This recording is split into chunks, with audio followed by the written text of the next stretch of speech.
ದಾವಣಗೆರೆ ದಕ್ಷಿಣ ವಿಧಾನಸಭಾ ಕ್ಷೇತ್ರದ ಬೈ ಎಲೆಕ್ಷನ್ಗೆ ಈಗಾಗಲೇ ರಣಕಣ ಸಜ್ಜಾಗ್ತಾ ಇರುವಂತಹ ಸಂದರ್ಭದಲ್ಲೇ ದಾವಣಗೆರೆಗೆ ಧೂಮಕೇತುವಿನಂತೆ ಎಂಟ್ರಿ ಕೊಟ್ಟಿದೆ ಎಸ್ಡಿಪಿಐ.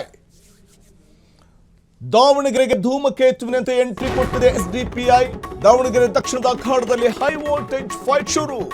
ದಾವಣಗೆರೆ ದಕ್ಷಿಣ ಉಪಚುನಾವಣಾ ಕಣ ಎಸ್ಡಿಪಿಐ ಎಂಟ್ರಿಯಿಂದಾಗಿ ಮತ್ತಷ್ಟು ರಂಗು ಪಡ್ಕೊಳ್ತಾ ಇದೆ. ದಾವಣಗೆರೆ ದಕ್ಷಿಣದಲ್ಲಿ ಮತ್ತಷ್ಟು ತೀವ್ರತೆ ಪಡ್ಕೊತಾ ಇರುವಂತದ್ದು ಉಪಚುನಾವಣಾ ಕಣ. ಎಸ್ಡಿಪಿಐ ರಾಜ್ಯ ಪ್ರಧಾನ ಕಾರ್ಯದರ್ಶಿ ಕೂಡ ಈ ಬಗ್ಗೆ ಮಾಹಿತಿಯನ್ನು ಕೊಟ್ಟಿದ್ದಾರೆ. ಕೈ ಭದ್ರಕೋಟೆಗೆ Social Democratic Party of India ಲಗ್ಗೆ ಕೊಡ್ತಾ ಇದೆ. ಅಲ್ಪಸಂಖ್ಯಾತ ಮತಗಳ ಮೇಲೆ ಕಣ್ಣಿಟ್ಟಿದೆ ಎಸ್ಡಿಪಿಐ. ದಾವಣಗೆರೆ ಉಪಚುನಾವಣೆ ಈಗ ರಾಜ್ಯದ ಚಿತ್ತ ಇತ್ತ ಹರಿಯುವಂತೆ ಮಾಡ್ತಾ ಇದೆ. ಎಸ್ಡಿಪಿಐ ರಾಜ್ಯ ಪ್ರಧಾನ ಕಾರ್ಯದರ್ಶಿ ಅಫ್ಜರ್ ಕೊಡ್ಲಿಪೇಟೆ ಕಣಕ್ಕಿಳಿತಾ ಇದ್ದಾರೆ. ಅಫ್ಜರ್ ಎಂಟ್ರಿಯಿಂದ ಕ್ಷೇತ್ರದಲ್ಲಿ ಬದಲಾಗುತ್ತಾ ಮತಗಳ ಲೆಕ್ಕಾಚಾರ. ಕೈ ಭದ್ರಕೋಟೆಗೆ Social Democratic Party of India ಲಗ್ಗೆ ಕೊಡ್ತಾ ಇದೆ. ಅಲ್ಪಸಂಖ್ಯಾತ ಮತಗಳ ಮೇಲೆ ಕಣ್ಣಿಟ್ಟಿರುವ ಅಫ್ಜರ್ ಕೊಡ್ಲಿಪೇಟೆ ದಾವಣಗೆರೆ ಉಪಚುನಾವಣೆ ಈಗ ರಾಜ್ಯದ ಗಮನ ಸೆಳೀತಾ ಇದೆ. ಒಂದು ರೀತಿಯಲ್ಲಿ ಹಾಟ್ ಸೀಟ್ ಆಗಿ ಪರಿಣಮಿಸ್ತಾ ಇದೆ ದಾವಣಗೆರೆಯ ಉಪಚುನಾವಣಾ ಕಣ. ಮುಸ್ಲಿಂ ಸಮುದಾಯಕ್ಕೆ ಟಿಕೆಟ್ ಕೈತಪ್ಪಿದ್ದರಿಂದ ಈಗ ಎಸ್ಡಿಪಿಐ ಎಂಟ್ರಿ ಕೊಡ್ತಾ ಇರೋದ್ರಿಂದ ಕಾಂಗ್ರೆಸ್ಗೆ ಮುಸ್ಲಿಂ ಮತಗಳು ಕೈತಪ್ಪುವ ಭೀತಿ ಆವರಿಸಿದೆ.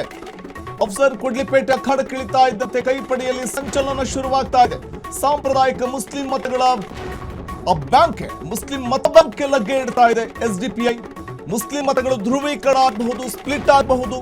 70,000 ಮುಸ್ಲಿಂ ಮತಗಳಿರುವಂತದ್ದು ನಿರ್ಣಾಯಕ ಮುಸ್ಲಿಂ ಮತಗಳೇ ದಾವಣಗೆರೆ ಬೈ ಎಲೆಕ್ಷನ್ ನಲ್ಲಿ. ಸಾಂಪ್ರದಾಯಿಕ ಮತ ಬ್ಯಾಂಕ್ ಕೈತಪ್ಪುವ ಆತಂಕದಲ್ಲಿ ಕಾಂಗ್ರೆಸ್ ನಾಯಕರಿದ್ದಾರೆ. ಅಲ್ಪಸಂಖ್ಯಾತ ಮತಗಳು ವಿಭಜನೆಯಾದರೆ ಬಿಜೆಪಿಗೆ ಲಾಭವಾಗುತ್ತೆ ಅನ್ನುವಂತಹ ಲೆಕ್ಕಾಚಾರ. ಸೊ ಹಾಗಾಗಿ ಅಫ್ಜರ್ ಕೊಡ್ಲಿಪೇಟೆ ಅಖಾಡಕ್ಕಿಳಿತಾ ಇದ್ದಂತೆ ಕೈ ಪಡೆಯಲ್ಲಿ ಕಂಪನ ಶುರುವಾಗಿದೆ. ತಲೆನೋವು ಎದುರಾಗ್ತಾ ಇದೆ ಕಾಂಗ್ರೆಸ್ಗೆ. ಸಾಂಪ್ರದಾಯಿಕ ಮುಸ್ಲಿಂ ಮತಗಳು ಧ್ರುವೀಕರಣವಾಗ್ಬಿಟ್ರೆ ಬಿಜೆಪಿಗೆ ಲಾಭ ಆಗ್ಬಿಡುತ್ತೆ ಅನ್ನುವಂತಹ ಒಂದು ಲೆಕ್ಕಾಚಾರದಲ್ಲೇ ಈಗ ಕಾಂಗ್ರೆಸ್ಗೆ ನಡುಕ ಶುರುವಾಗ್ತಾ ಇದೆ.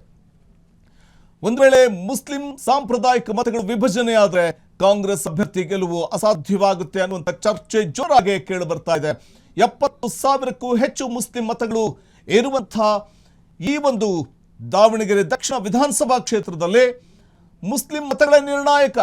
ಹಾಗಾಗಿ 70,000 ಮುಸ್ಲಿಂ ಮತಗಳ ಮೇಲೆ ಅಫ್ಜರ್ ಕೊಡ್ಲಿಪೇಟೆ ಕಣ್ಣಿಟ್ಟಿದ್ದಾರೆ. ಶಾಮ್ನೂರು ಮೊಮ್ಮಗನಿಗೆ ಟಿಕೆಟ್ ಕೊಟ್ಟಿದ್ದಕ್ಕೆ ಮುಸ್ಲಿಂ ಸಮುದಾಯ ಮೊದಲೇ ಗರಂ ಆಗಿದೆ, ತಮಗೆ ಟಿಕೆಟ್ ಕೈ ತಪ್ಪಿತು ಅಂತ. ಸಾಂಪ್ರದಾಯಿಕ ಮತ ಬ್ಯಾಂಕ್ ಈಗ ಕೈ ತಪ್ಪುವ ಆತಂಕದಲ್ಲಿ ಕಾಂಗ್ರೆಸ್ ನಾಯಕರಿದ್ದಾರೆ. ಅಲ್ಪಸಂಖ್ಯಾತ ಮತಗಳು ವಿಭಜನೆ ಆದರೆ ಅದರ ಲಾಭ, ಭರಪೂರ ಲಾಭ ಬಿಜೆಪಿಗಾಗುತ್ತೆ ಅನ್ನುವಂತಹ ಲೆಕ್ಕಾಚಾರ. ಇದರ ನಡುವೆ ಎಸ್ಡಿಪಿಐ ಎಂಟ್ರಿಯಿಂದ ಇಡೀ ಚುನಾವಣಾ ಚಿತ್ರಣವೇ ಅದಲು ಬದಲಾಗುತ್ತಾ ಅನ್ನುವಂಥ ಕುತೂಹಲ ಇದೆ. ದಕ್ಷಿಣದ ಕೋಟೆಯಲ್ಲಿ ಕಾಂಗ್ರೆಸ್ ಅಧಿಪತ್ಯಕ್ಕೆ ಕುತ್ತು ತರುತ್ತಾ ಎಸ್ಡಿಪಿಐ.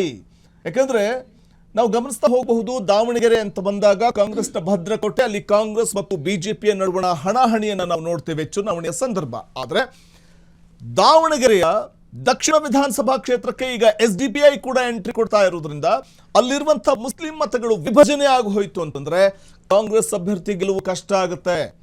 ಕಾಂಗ್ರೆಸ್ನ ಸಾಂಪ್ರದಾಯಿಕ ಮತಗಳು ಅಲ್ಲಿ ಡೈವರ್ಟ್ ಆಯ್ತು ಅಂತ, ಸ್ಪ್ಲಿಟ್ ಆಯ್ತು ಅಂತಂದ್ರೆ, ಎಸ್ಡಿಪಿಐ ಒಂದಷ್ಟು ಹೋಯ್ತು ಮತಗಳು ಅಂತಂದ್ರೆ ಆಗ ಗೆಲುವು ಅನ್ನೋದು ಕಷ್ಟಕರವಾಗುತ್ತೆ ಅನ್ನುವಂಥದ್ದು ಸದ್ಯಕ್ಕೆ ಚರ್ಚೆಯ ವಿಚಾರವಾಗ್ತಾ ಇದೆ. ಅಲ್ಪಸಂಖ್ಯಾತ ಮತಗಳ ಮೇಲೆ ಎಸ್ಡಿಪಿಐ ಕಣ್ಣಿಟ್ಟಿದೆ. ಹಾಗಾಗಿ ಆ ಮತಗಳೇ ನಿರ್ಣಾಯಕ ಆಗಿರುವ ಕಾರಣದಿಂದಾಗಿ ಎಸ್ಡಿಪಿಐ ಸ್ಪರ್ಧೆಯನ್ನ ಮಾಡ್ತಾ ಇರುವಂಥದ್ದು. ಎಸ್ಡಿಪಿಐ ಈಗ ಅಖಾಡಕ್ಕೆ ಧುಮುಕ್ತಾ ಇರೋದ್ರಿಂದಾಗಿ ಕಾಂಗ್ರೆಸ್ನ ಸಾಂಪ್ರದಾಯಿಕ ಮತಗಳು, ಅದರಲ್ಲೂ ಮುಸ್ಲಿಂ ಮತಗಳು ದೂರವಾಗುವ ಅಥವಾ ವಿಭಜನೆ ಆಗುವಂತಹ ಅಥವಾ ಧ್ರುವೀಕರಣವಾಗುವಂತಹ ಸಾಧ್ಯತೆಗಳಿದೆ. ಒಂದು ವೇಳೆ ಸ್ಪ್ಲಿಟ್ ಆಯಿತು ಅಂತಂದ್ರೆ ಈ ಓಟ್ಗಳು ಅಂದ್ರೆ ಮುಸ್ಲಿಂ ಓಟ್ಗಳು ಸ್ಪ್ಲಿಟ್ ಆಯಿತು ಅಂತಂದ್ರೆ ಖಂಡಿತವಾಗಿಯೂ ಬಿಜೆಪಿಗೆ ಭರಪೂರ ಲಾಭವಾಗುತ್ತೆ ಅನ್ನುವಂಥದ್ದು ಆತಂಕವನ್ನ ತಂದೊಡ್ತಾ ಇದೆ. ಹೊಸ ತಲೆನೋವು ಶುರುವಾಗಿದೆ ಕಾಂಗ್ರೆಸ್ಗೆ. ಅಳೆದು ತೂಗಿ ಕೊನೆಗೂ ಕೂಡ ಎಸ್ ಮಲ್ಲಿಕಾರ್ಜುನ್ ಕುಟುಂಬಕ್ಕೆ ಮಣೆಯನ್ನ ಹಾಕಿದ್ದಕ್ಕೆ ಕಾಂಗ್ರೆಸ್ ಬೆಲೆ ತರಬೇಕಾಗುತ್ತಾ? ಕಾಂಗ್ರೆಸ್ಗೆ ಇದೊಂದು ರೀತಿ ದೊಡ್ಡ ಸೆಟ್ ಬ್ಯಾಕ್ ಆಗುತ್ತಾ ಈ ಒಂದು ಬೈ ಎಲೆಕ್ಷನ್? ಸಾಮಾನ್ಯವಾಗಿ ಆಡಳಿತಾರೂಢ ಯಾವ ಸರ್ಕಾರ ಇರುತ್ತೋ ಆ ಸರ್ಕಾರದ ಪರವಾಗಿ ಬೈ ಎಲೆಕ್ಷನ್ ನಲ್ಲಿ ತೀರ್ಪು ಬರುವಂಥದ್ದು, ಮತದಾರ ಆ ಸರ್ಕಾರದ ಪರವಾಗಿ ತಾವು ಮತ ಚಲಾವಣೆ ಮಾಡುವಂಥದ್ದು ನಾವು ಕಾಣ್ತಾ ಇರ್ತೀವಿ. ಪ್ರತಿ ಬೈ ಎಲೆಕ್ಷನ್ ನಡೆದಂತಹ ಸಂದರ್ಭದಲ್ಲಿ, ಹಿಂದೆ ನಡೆದಂತಹ ಬೈ ಎಲೆಕ್ಷನ್ಗಳ ಸಂದರ್ಭದಲ್ಲಿ ನಾವು ನೋಡ್ತಾ ಹೋದ್ರೆ ಆಡಳಿತಾರೂಢ ಪಕ್ಷ ಯಾವುದು ಸರ್ಕಾರ ಅಥವಾ ಅಧಿಕಾರದ ಗದ್ದುಗೆ ಹಿಡಿದಿರುತ್ತೋ ಆ ಪಕ್ಷದತ್ತ ತಮ್ಮ ಒಲವನ್ನ ಮತದಾರ ಪ್ರಭು ವ್ಯಕ್ತಪಡಿಸಿರುವಂಥದ್ದನ್ನ ನಾವು ನೋಡ್ತೇವೆ. ಸೊ ಆದರೆ ಇಲ್ಲಿ ಆಗಿರುವಂಥದ್ದೇನು, ಎಸ್ ಮಲ್ಲಿಕಾರ್ಜುನ್ ಕುಟುಂಬಕ್ಕೆ ಮಣೆ ಹಾಕಿರುವಂತಹ ಕಾಂಗ್ರೆಸ್ ಹೈಕಮಾಂಡ್, ಆದರೆ ಅದಕ್ಕೆ ಬೆಲೆ ತೆರಬೇಕಾಗುತ್ತಾ? ಯಾಕಂದ್ರೆ ಒಂದ್ ಕಡೆ ಮುಸ್ಲಿಂ ಮತಗಳ ನಿರ್ಣಾಯಕವಾಗಿರುವಂತಹ ದಕ್ಷಿಣದಲ್ಲಿ, ಅದು ದಾವಣಗೆರೆ ದಕ್ಷಿಣ ಮತಕ್ಷೇತ್ರದಲ್ಲಿ ಪ್ರಮುಖವಾಗಿ ಈಗ SDPI ಎಂಟ್ರಿ ಕೊಡ್ತಾ ಇರೋದ್ರಿಂದಾಗಿ ಮತ್ತಷ್ಟು ರಂಗು ಪಡ್ಕೊಳ್ತಾ ಇದೆ. ಮುಸ್ಲಿಂ ಮತಗಳು ಧ್ರುವೀಕರಣವಾಗುವ ಸಾಧ್ಯತೆ ಇದೆ ಅಥವಾ ಸ್ಪ್ಲಿಟ್ ಆಗುವಂತಹ ಸಾಧ್ಯತೆಗಳಿದೆ. SDPI ರಾಜ್ಯ ಪ್ರಧಾನ ಕಾರ್ಯದರ್ಶಿ ಅಖಾಡಕ್ಕಿಳಿತಾ ಇದ್ದಾರೆ. ಸೊ ಇದು ಒಂದು ರೀತಿಯಲ್ಲಿ ಅಫ್ಜರ್ ಕೊಡ್ಲಿಪೇಟೆ ಅಖಾಡಕ್ಕಿಳಿತಾ ಇರೋದ್ರಿಂದ ಮುಸ್ಲಿಂ ಮತಗಳು ಡೈವರ್ಟ್ ಆಯಿತು ಅಥವಾ ಮುಸ್ಲಿಂ ಮತಗಳು ಸ್ಪ್ಲಿಟ್ ಆಯಿತು ಅಂತಂದ್ರೆ ಕಾಂಗ್ರೆಸ್ ಅಭ್ಯರ್ಥಿ, ಅದರಲ್ಲೂ ಶಾಮನೂರು ಮೊಮ್ಮಗ, ಕಾಂಗ್ರೆಸ್ನ ಭದ್ರಕೋಟೆಯಲ್ಲೇ ಶಾಮನೂರು ಮೊಮ್ಮಗ ಗೆಲುವು ಕಷ್ಟ ಸಾಧ್ಯವಾಗುತ್ತೆ, ಕಷ್ಟವಾಗುವಂತಹ ಸಾಧ್ಯತೆಗಳಿರುತ್ತೆ. ಸಾಂಪ್ರದಾಯಿಕ ಮುಸ್ಲಿಂ ಮತ ಬ್ಯಾಂಕ್ಗೆ SDPI ಲಗ್ಗೆ ಇಟ್ಟಿರೋದ್ರಿಂದಾಗಿ ಇದು ಬಹುದೊಡ್ಡ ರೀತಿಯಲ್ಲಿ ತಲೆನೋವಾಗಿ ಪರಿಣಿಸ್ತಾ ಇದೆ. ಹೇಗೆ ಟ್ಯಾಕಲ್ ಮಾಡ್ತಾರೆ ರಾಜ್ಯ ಕಾಂಗ್ರೆಸ್ ನಾಯಕರು? ಬಿಜೆಪಿಗೆ ಇದರ ಭರಪೂರ ಲಾಭ ಆಗಬಹುದು ಅನ್ನುವಂಥದ್ದು ಸದ್ಯಕ್ಕೆ ನಾವು ಗಮನಿಸ್ತಾ ಹೋಗಬಹುದಾಗಿದೆ. ದಾವಣಗೆರೆಗೆ ಧೂಮಕೇತುವಿನಂತೆ SDPI ಎಂಟ್ರಿ ಕೊಟ್ಟಿದ್ದು, ದಾವಣಗೆರೆ ದಕ್ಷಿಣದ ಅಖಾಡದಲ್ಲಿ ಹೈ ವೋಲ್ಟೇಜ್ ಫೈಟ್ ಶುರುವಾಗ್ತಾ ಇದೆ. ದಾವಣಗೆರೆ ದಕ್ಷಿಣ ಉಪಚುನಾವಣಾ ಕಣಕ್ಕೆ SDPI ಬಿಗ್ ಎಂಟ್ರಿ ಕೊಡ್ತಾ ಇದೆ. ಇದು ಕಾಂಗ್ರೆಸ್ಗೆ ದಿಗಿಲಾಗುವಂತೆ ಮಾಡ್ತಾ ಇದೆ.